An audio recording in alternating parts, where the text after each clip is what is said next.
கலந்திட கண்டேனே.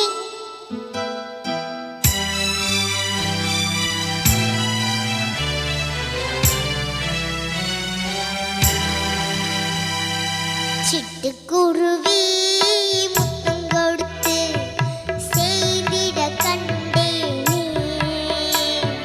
செவ்வானம் கடலினிலே கலந்திட கண்டேனே.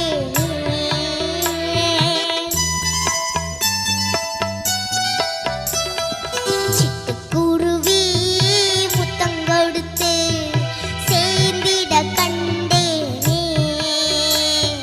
செவ்வானம்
அருமை அருமை. உங்கள் கூட யாரும் வந்திருக்காங்க? அம்மா அப்பா அண்ணன் வாங்க, 3 பேர் வாங்க. அதாவது நீங்கள் ரொம்ப அருமையாக முயற்சி பண்ணுறீங்க, நல்லா பாடுறீங்க. ஒரு சின்ன சின்ன பிழைகள் இருந்தாலும் அது வந்து இந்த வயசில் இந்த அளவுக்கு பாடுறதே ஒரு பெரிய விஷயம். பிழைகள் எல்லாம் சொல்லவே கூடாது. இன்னும் ஒரு 4 பாட்டு பாடினாங்களா இவங்க பெரிய பாடகி ஆகிடுவாங்க. ஒரு பெரிய விஷயந்தான். வாங்கம்மா, அப்படி இல்லைங்க. உங்கள் பேரை சொல்லுங்கள். என் பேர் சிவபாக்கியங்க சார். சரி, இது உங்களுக்கு என்ன வேணும்? என் பொண்ணுங்க சார். சொல்லுங்கள், எப்படி பாடினா உங்கள் பொண்ணு? இதை விட என்னங்க சார் வேணும்? கிட்ட வச்சுக்கோங்க. இதை விட என்னங்க சார் வேணும்? ரொம்ப ஹாப்பியாக இருக்குது. ரொம்ப ஹாப்பியாக இருக்குது. இவரை பாராட்டி நம்ம தமிழ் தொலைக்காட்சியில் உங்கள் குல்ஷலின் பாரத் தமிழ் பரிசு சார்பாக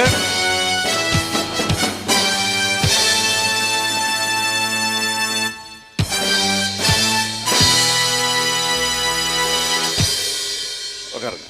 வாங்க. அருமை. உங்கள் பேரை சொல்லுங்கள். என்னுடைய பெயர் ரமேஷ். எப்படி பாடுறாங்க? உங்கள் பொண்ணு தானே? என்னுடைய பொண்ணு தான். முதல் முறையாக தொலைக்காட்சியில் பாடியிருக்காங்க. எப்படி இருக்கு? உலக புகழ்பெற்ற தமிழர் தொலைக்காட்சியில் என்னோட பொண்ணு பாடுறா. ரொம்ப சந்தோஷம். எங்களுக்கு பாட்டோட நுணுக்கங்கள் அவ்வளோவா தெரியாது. நல்லா பாடினதாக எங்களுக்கு ஒரு ஃபீல் இருக்குது. இந்த வாய்ப்பு கிடைச்சதுக்கு ரொம்ப நன்றி தெரிவிச்சுக்க ஆசைப்பட்றேன். தமிழ் டிவிக்கும் இந்த வாய்ப்பு கொடுத்த உங்களுக்கும் இசைக்குழுவிற்கும் மிகப்பெரிய நன்றி சொல்ல கடமைப்பட்டிருக்கேன். மேலும் மேலும் வாய்ப்பு கிடைச்சா ரொம்ப சந்தோஷப்படுவேன். நன்றி. மீண்டும் வர வேண்டும். வாங்க. நீங்கள் ஏதாவது சொல்ல போகிறீங்களா? இதுவரை நான் எந்த ஸ்டேஜ்லையும் டிவியில் பாடினதே இல்லை. இதுதான் ஃபஸ்ட்டு ஸ்டேஜ். அப்படிங்களா? சரி, உங்களுக்கு வாய்ப்பு கொடுத்த தொலைக்காட்சி நமது தமிழ் தொலைக்காட்சிக்கு நன்றி கடன் பட்டிருக்கீங்க. மீண்டும் வர வேண்டும். வாங்க. தேங்க்யூ.